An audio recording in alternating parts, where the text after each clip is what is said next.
Добрый вечер, уважаемые телезрители. В эфире программа «Менин Кыргызстаным». И сегодня у нас в гостях председатель этнокультурного центра общества уйгуров «Иттипак» Кыргызской Республики Хаджиев Артык Абдрахманович. Артык Абдрахманович, здравствуйте. Здравствуйте. Артык Абдрахманович, расскажите, пожалуйста, когда и при каких обстоятельствах уйгуры переехали к нам в Кыргызстан? Ну, уйгуры, в принципе, со времен караханидов уже на современной территории Кыргызстана жили. Первый поток уже в новой истории, это было 19 век, значит, когда поражение Цинской империи, значит, вот тогда первый поток был. И второй поток 1954-63 года были.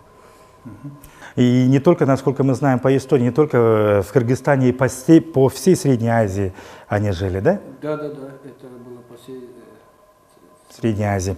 Скажите, пожалуйста, в те времена наши братья-уйгуры чем занимались? Вот в XIX веке? Ну, в те времена уйгуры занимались, конечно, сельским хозяйством. Также у нас были великие ученые, мыслители, люди, теологи, да, которым действительно гордилась не только, допустим, уйгуры, весь Восток, вся Центральная Азия. Вот. И они внесли особый вклад в мировую, будем говорить, ученую среду, мировую культуру. Вот. У нас есть чем гордиться. Артык Абдрахманович, на сегодняшний день в современном Кыргызстане сколько уйгуров проживает? И в каких регионах?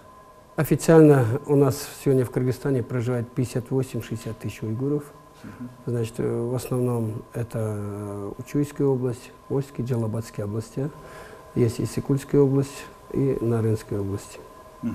Вот всем нам интересно, и не только мне, и нашим телезрителям тоже наверняка, как переводится слово «уйгур»? Уйгур это уюшмак, то есть это объединять, укреплять единство. Вот он имеет такой смысловой перевод. То есть укреплять, объединять, да? И наверняка, вот на самом деле, мне первый раз об этом узнаю, народ уйгуры на самом деле славится единством, добропорядочностью, трудолюбием.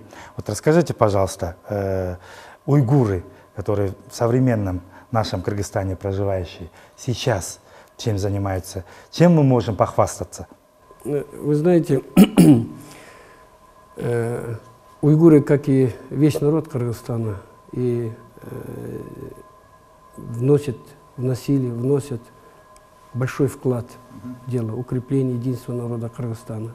У нас есть великие ученые, допустим, есть вот как академик Азиз Нарымбаев, допустим, у нас есть народный артист Султан Каримов, у нас есть художники с мировым именем, это Талат Миррахимов, Сабиджан Бабаджанов, это человек-легенда, футболист Юсуп Мусаев, это братья Ушуровы, которые заслуженные тренера Кыргызской республики, Юсуф Хаджаев, Садыхджан. У нас есть женщина Ибахан Саитова, председатель колхоза, кавалер Ордена Славы. То есть я очень многих не могу сейчас, понимаете, в связи с этим назвать, но мы богаты этими личностями, которые вносят большой вклад в дело процветания нашего государства, в дело становления в свое время, значит. И ими гордится не только уйгурский народ, весь Кыргызстан. Спасибо. Артык Абдрахманович, вот у вас этнокультурный центр уйгуров Иттипак называется, да? Конкретные цели, задачи этого центра в чем заключаются? Ну, цели и задачи каждого этнокультурного центра, значит, это сохранение своей идентичности, своей культуры, языка, традиции, быта. Но самое большое, то, что перед нами стоит, перед каждым этносом, я думаю, это сохранение стабильности, единства народа Кыргызстана и межэтническое согласие. Вот. Какие работы выполняются в этом направлении у вас, конкретно вот в Иттипаке? Вы знаете, в Иттипаке проводится масса мероприятий, которые направлены именно на вот это укрепление, познание истории других народов Кыргызстана, значит, сохранение этой единства народа Кыргызстана. Вот. То То есть мы проводим массу мероприятий, которые сегодня действительно насущны и отвечают сегодняшним нашим реалиям и требованиям.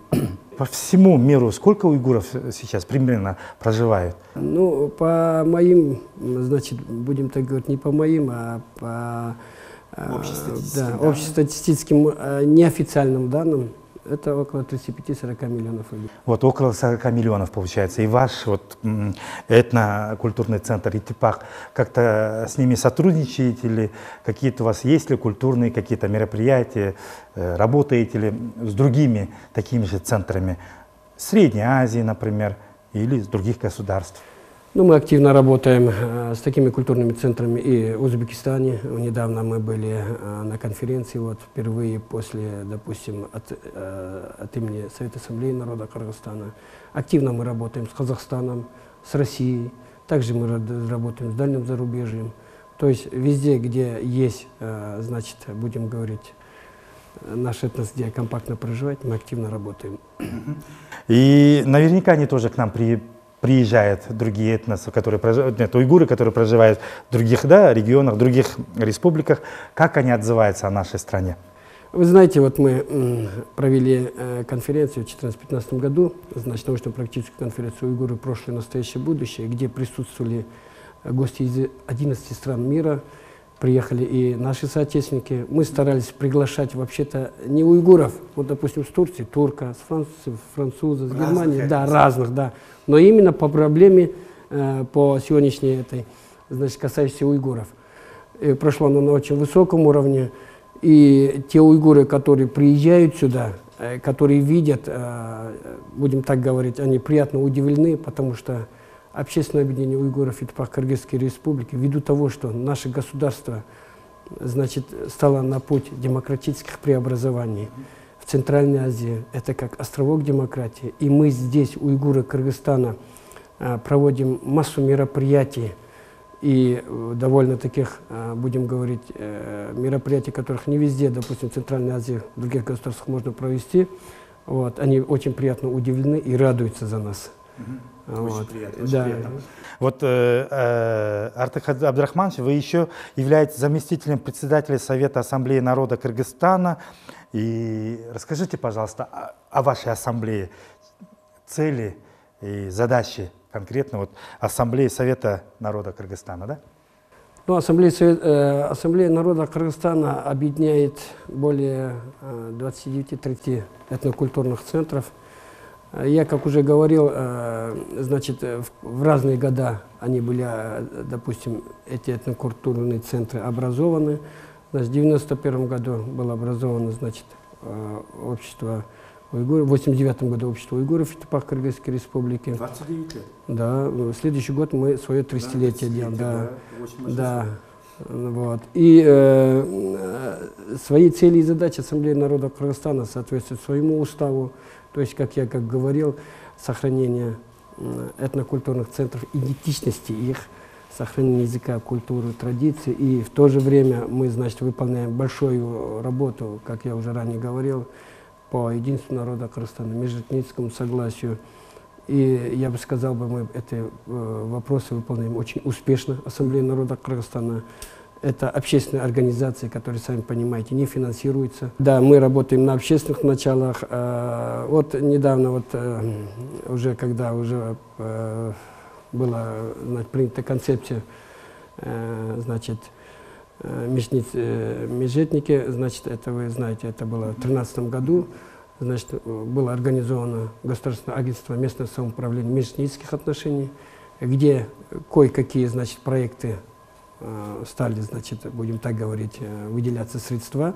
Но в основном Ассамблея народа Кыргызстана работает на свои средства и на общественных началах. Ну, в принципе, вы не жалуетесь. Нет. Я вижу, вы вот именно Ассамблея народа Кыргызстана очень активно работает во всех направлениях, особенно в культурных мероприятиях, да? Да, мы не жалуемся, но, конечно, если бы была бы помощь, допустим, государства более емкая, допустим, конечно, мы бы сделали бы еще, может, больше.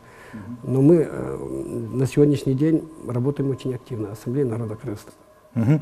Вот вы сказали, около 29, да, этносов, да, есть диаспор. Как вы дружите между собой? Вот, интересно. Вот. Вы знаете, когда мы посещаем друг друга мероприятия, когда мы познаем историю, культуру друг друга, мы тем теснее становимся между собой. То есть мы начинаем понимать историю этого народа, проблемы, это, если они были там, этого народа, допустим, да, и это нас больше сближает. И вот все те мероприятия, которые мы друг к другу ходим, это самое... Обменом опытом, да, у нас большой обмен опытом происходит, мы друг друга, может, учимся где-то, да, у друг друга, мы начинаем понимать друг друга, это очень большего стоит. Вот я с вами давно работаю, и вот я замечаю, что именно ваш уйгурский вот центр, этнокультурный центр Иттипак очень во всех направлениях очень активно работает.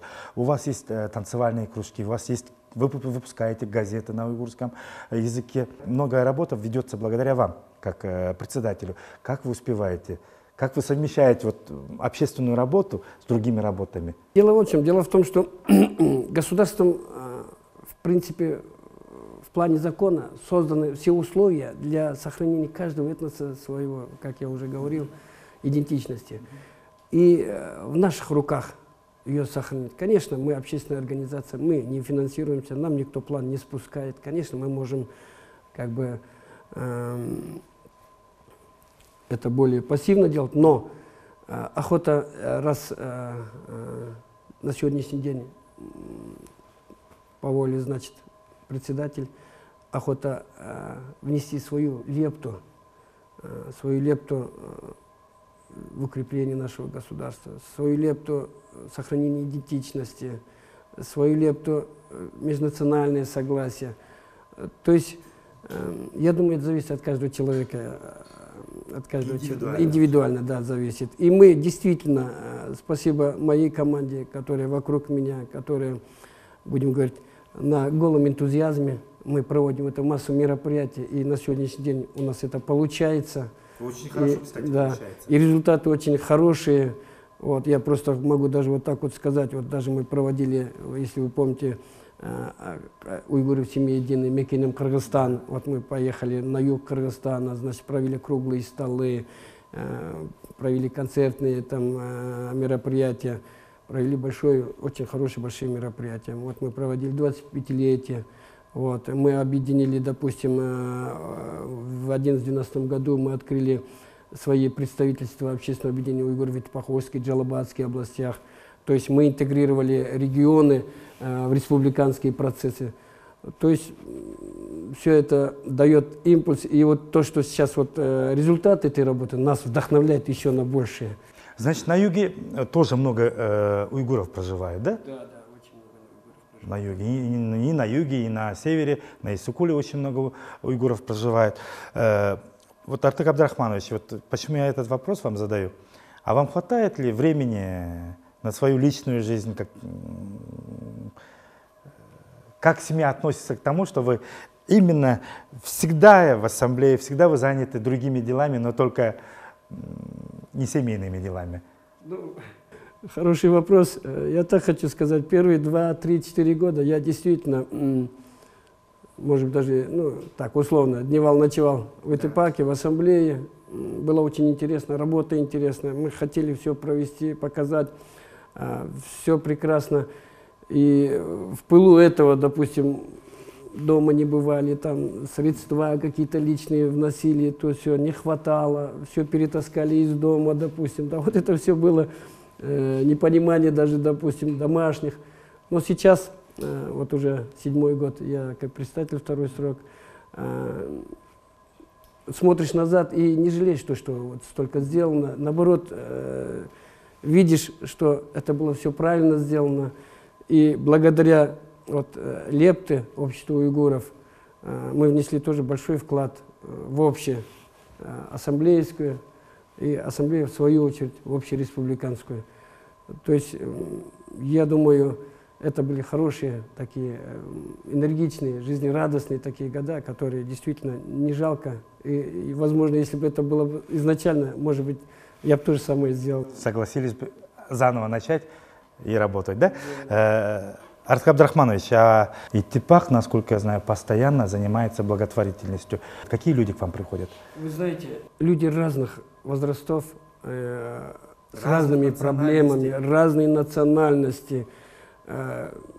Все, что мы можем, мы обязательно помогаем, мы делаем. У нас есть, мы фиксируем, конечно, так, но не для общего обозрения, Я знаю, вы не популяризируете, как некоторые там, не приглашаете нас, журналистов, вы просто тихо работаете и занимаетесь благотворительностью. Да, но это что касается обращения к нам.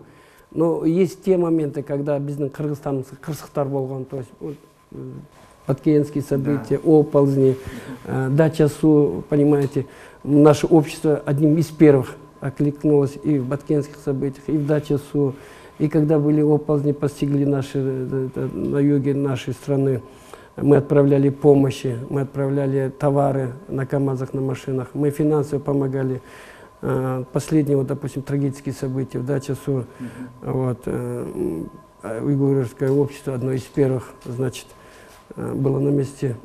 Вот. Конечно, нельзя без содрогания вспоминать те дни, я сам там с первых дней там был, весь народ как бы объединился вокруг этой трагедии, да. Все студенты, взрослые, маленькие, все. Но вот общество нашего уйгура, с первых дней мы организовали, допустим, пищу горячую, по-моему, более 2500 человек мы накормили, всем смогли, чем помогли пострадавшим, по семьям погибших мы помогли, были в больницах. Ну, это мы сделали то же самое, что и сделали все. Вот. Я просто хочу сказать, что во всех тех событиях, когда касается единения народа, помощь народа, наше общество никогда не осталось в стороне и было в первых рядах. Да. Артык Абдрахманович, это произвольно выходит или у вас народ сами идут уже, помогает, или вы заставляете уйгуров, или как это происходит? Вы знаете, хороший вопрос. Я так скажу. Вот когда случилась трагедия дача Су, мне позвонили, и мне старики наши говорят: Артык, произошла вот такая трагедия. Я еще был не в курсе. Произошла трагедия. Что мы будем делать? Сами. Да. Давай организуем то, давай организуем все. Я просто вот после этих слов, я на крыльях уже организовал это все. Я чисто технические вопросы вот это самое делал, помогал. То есть это не идет, что там кого-то мы напрягаем. Нет.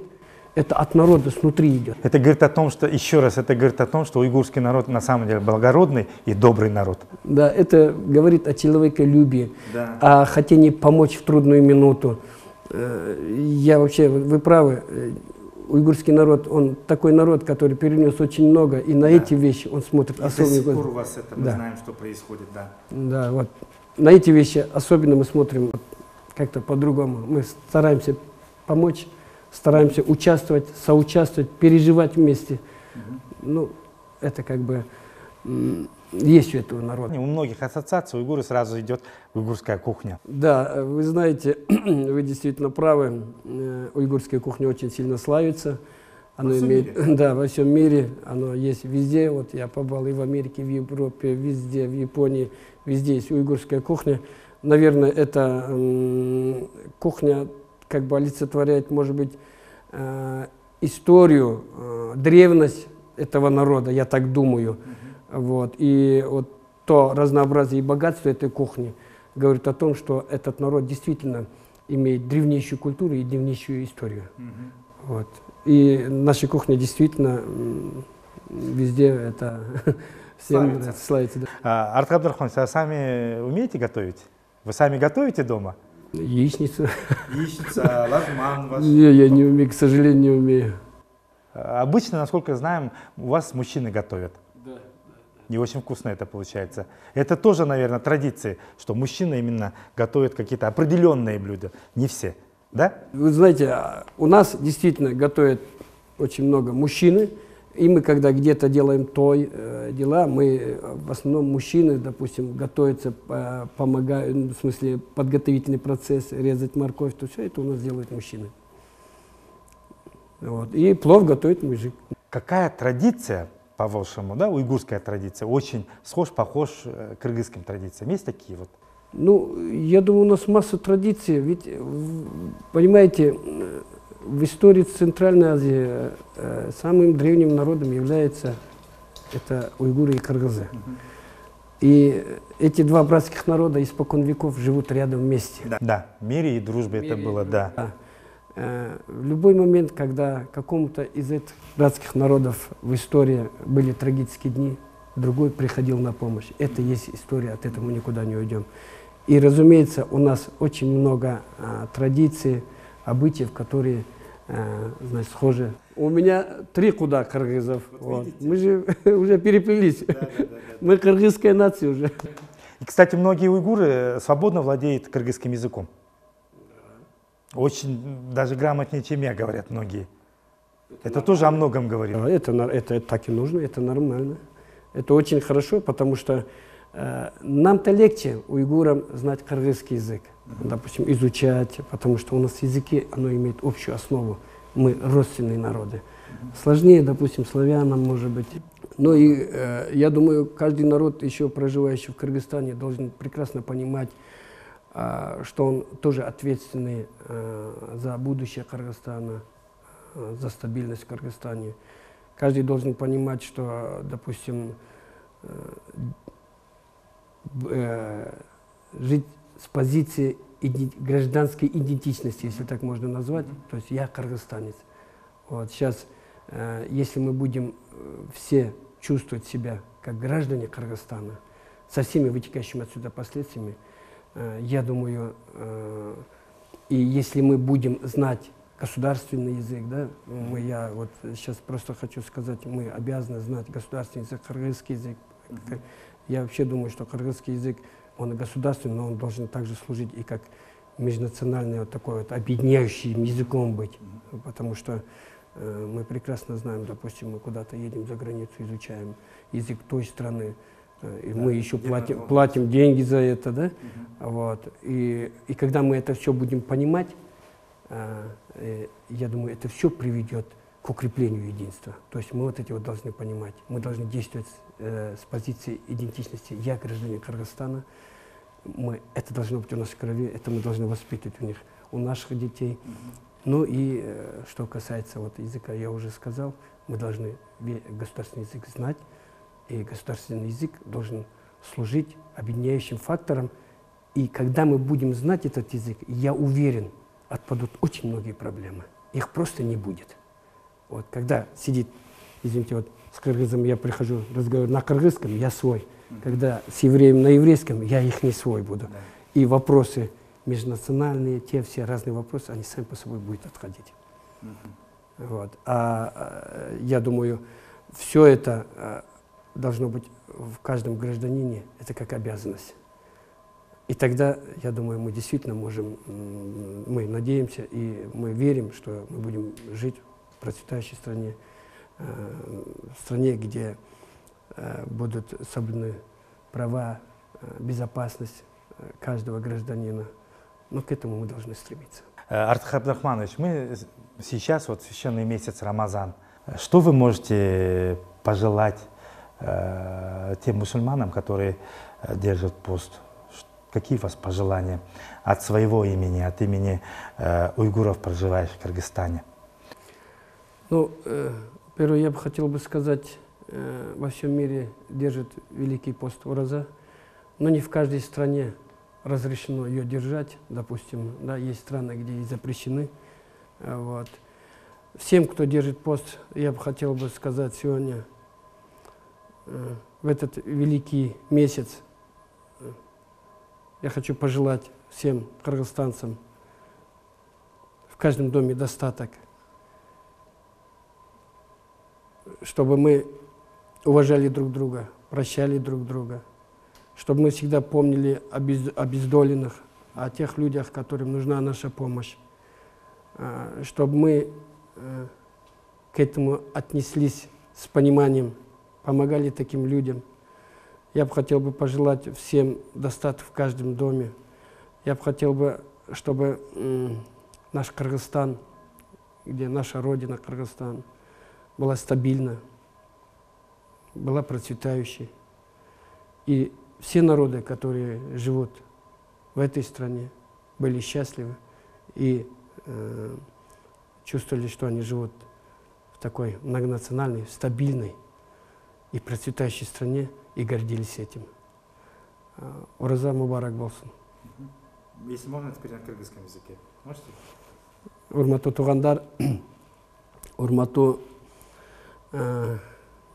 мекендештерим, ушул ораза айында ар бир үй бүлөгө токчулук, тынычтык, ынтымакчылык Алладан тилейбиз. Алла Таала ар биримизге сабырлык берсин. Ар бир ушул үй кайда биз барыбыз дуа кылып, Кыргызстаныбыздын тынчтыгыга, келечегиге, Кыргызстаныбыздын ынтымагыга ар бирimiz дуа кылайлык. Биз бүгүн Кыргызстаныбызда жашап, Кыргызстаныбызда шул дини тараптан шундай бир кеңчилик болгон көп башка дөөлөттөрдө жок. Шул кеңчиликти биз сактап калайлык. Кыргызстаныбыз гүлдөсүн, баарыбыз аман болойлук. И биз ар бир дуа кылган дуаларыбыз Алла кабыл кылсын. Ораза мубарак болсын. Рахмат, спасибо большое. Все?